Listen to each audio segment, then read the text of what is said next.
partnerships, community, podcast, friends presented by Notion. Happy Monday, future party. Well, talk about a reversal. FIFA chief Gianni Infantino has changed course on his plans to sell a stake in the global soccer organization. It turns out backlash can work, and some things just aren't meant to get the VC treatment. Daily Top Trends YouTube, Victorian Psycho X, Twitter, Jonah Hill Google, Phil Collins Reddit, Ariana Grande Letterboxd, Spider Man, Brand New Day, Spotify. Now we can't be friends. Young people have AI speak for them. In person Gen Z is starting to use AI in everyday conversation with family, friends, and potential partners. The big talk. Gen Z, fairly or not, has a reputation for lacking the people skills of previous generations due to a loneliness epidemic, remote work, and too much time spent in digital spaces. Just look up the Gen Z stare or anxiety bags. While AI may help people work through their thoughts, offloading real conversations to chatbots could reshape relationships and language itself.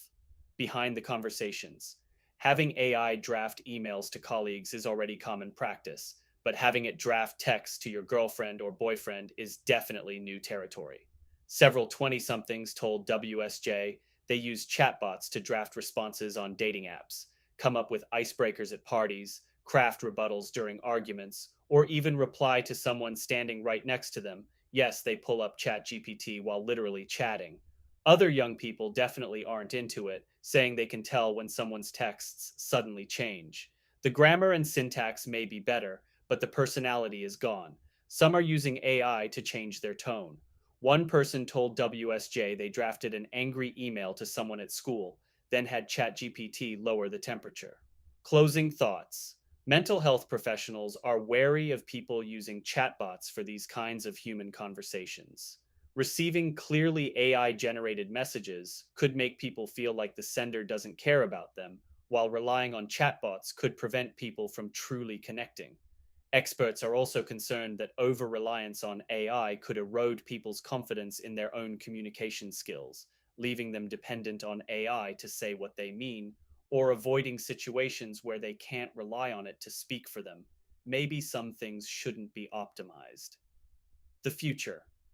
One day, people's personalized AI pendants may be talking to each other while their humans are face to face. Dystopian AF. Together with Notion, your Notion. Workspace is a product. Start treating it like one early stage teams move fast, but their internal systems often struggle to keep up. In the first few months of building a company, it's easy for documentation, roadmaps, meeting notes, hiring plans, and customer insights to become scattered across different tools and conversations. At first, the mess feels manageable, but as the team grows, every unclear process becomes a drag on execution. The most effective founders treat their workspace like a product. That means designing it intentionally, with a clear structure, useful templates, shared naming conventions, and a simple onboarding experience for every new team member. A strong workspace makes work easier to find, decisions easier to track, and priorities easier to understand. Operational debt compounds just like technical debt. Every duplicate doc, lost decision, or unclear handoff slows the team down. By building a clean, scalable workspace early, founders create a stronger foundation for faster execution, better collaboration, and less time spent searching for context. Build a workspace that scales with your team. Try Notion today and get up to 3 months free of Notion Business with Notion AI. FX releases a new pilot. For an old show, FX is releasing a fresh pilot episode of its critically acclaimed comedy Adults, a series that debuted last year and has its second season premiering later this month. The big picture. FX decided to release a new pilot after internal data showed that many potential viewers were dropping off during the show's very first scene. Granted, it's a purposely controversial comedic one, which the network and creators recognized. The move underscores just how difficult it is to get audiences to commit to a show in today's on demand TV ecosystem. Behind the scenes. Despite being popular with viewers under 35, FX is hoping a new pilot can win over a broader audience for adults. A half-hour comedy about young adults living together in NYC. FX chief John Landgraf asked creators Ben Cronengold and Rebecca Shaw if they would consider adding a scene to the existing pilot to better ease viewers into the show's explicit tone. Instead, the creators produced a prequel episode focused on the show's most heartfelt character meeting the rest of the cast, giving viewers a more palatable POV to get invested in the story. Landgraf called it more legible for new viewers. The episode is being slotted directly in front of the original pilot on Hulu. It'll also stream for free on YouTube, Instagram, and TikTok. Additionally, the prequel and the entire first season will be available on Tubi and Roku. Final Cut: in the olden days of FX, think the 2000s and early 2010s, the network could seemingly turn any comedy into a hit. Landgraf credits that consistency to the habits of the cable era, with NYT noting that a new series would have a built in audience of roughly a million viewers who had just finished watching a movie on FX. Then, FX could rerun the episode throughout the week to reach another million viewers each day. Now, Landgraf says streaming doesn't provide any inherent way of focusing a bazooka of attention on it. Still, Landgraf believes the show is worthy of the extra investment because he considers Cronengold and Shaw generational talent. The FX chief has a pretty great track record of trusting his gut. Coming soon. If the experiment pays off, it's possible other networks and streamers will give it a try, and it may even become a new negotiating tool to help underseen shows get renewed for another season. Together with StoreClaw Stop paying for 6 tools, one AI does it all. Most e commerce sellers juggle 6 to 8 tools and pay hundreds monthly to keep operations running. StoreClaw replaces the stack with one autonomous AI engine that monitors competitors, optimizes listings, automates marketing, and tracks profit 24/7. Connect your store and let AI handle the work. No prompts, no complex setup, no credit card required. Try If for free today. Deep Dives Read. THR profiles musician Magnus Farrell, Will Ferrell's son, who has unexpectedly broken out with his single Asleep Talking.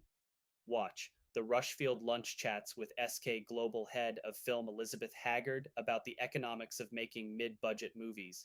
Listen, It Happened in Hollywood sits down with filmmaker Nicholas Winding Refn to look back on the making of his breakout 2011 film, Drive. 39. 4% of you voted no in Friday's poll. If a book disclosed that AI played a role in its creation, would you be open to reading it? I'm a writer. All of my books have been used by AI developers to train their models, whether they admit it or not.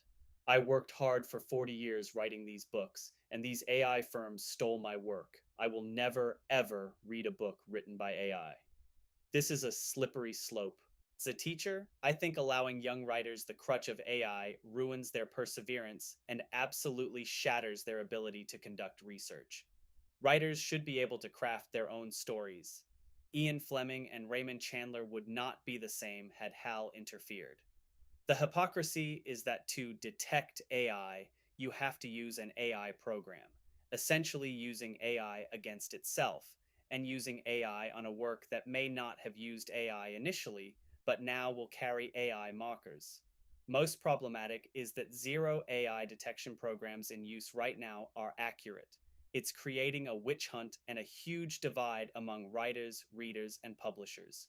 Not to mention, publishers like Penguin are using AI to create their own catalogs while demonizing it in others, alongside readers who use AI to search for new reads and have AI write reviews for them. I'm old school and think creative work is a human necessity, but forming mobs using virtual torches and pitchforks is not the answer. I've signed up in the past for classes that have used AI for proofreading, etc. So, to be honest, how much did AI write this book? Completely? Or what? And why is everyone so in an uproar? AI is used in movies, commercials, cars, and everywhere someone can think of. Believe me when I say I am the last person to say I am less than thrilled about it. But if someone used AI to help write a book, good for them.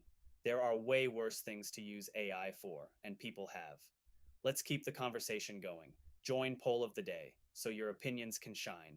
Discover how your views line up with your peers, check out cool insights, and have some fun. It's data with personality, quick hits entertainment, media Spider Man, Brand New Day smashed box office expectations, opening to nearly $1 billion worldwide, the second biggest box office debut ever.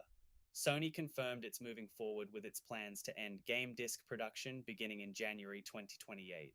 Comedy Central is getting back into incubating stand up talent with a new series of short sets called Comedy Central Stand Up Selects.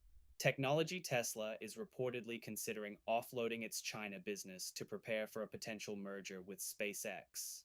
It turns out Anthropic's AI models also hacked three organizations during a cybersecurity test. Tim Cook suggested that heavy Siri AI users may eventually need to pay extra for access. Fashion, Juchu e-commerce. Travis Scott's Cactus Jack is collabing with IMAX on a capsule collection for the Odyssey. San Antonio Spurs star Victor Wembanyama has re-upped with Nike and is set to release his own signature shoe line.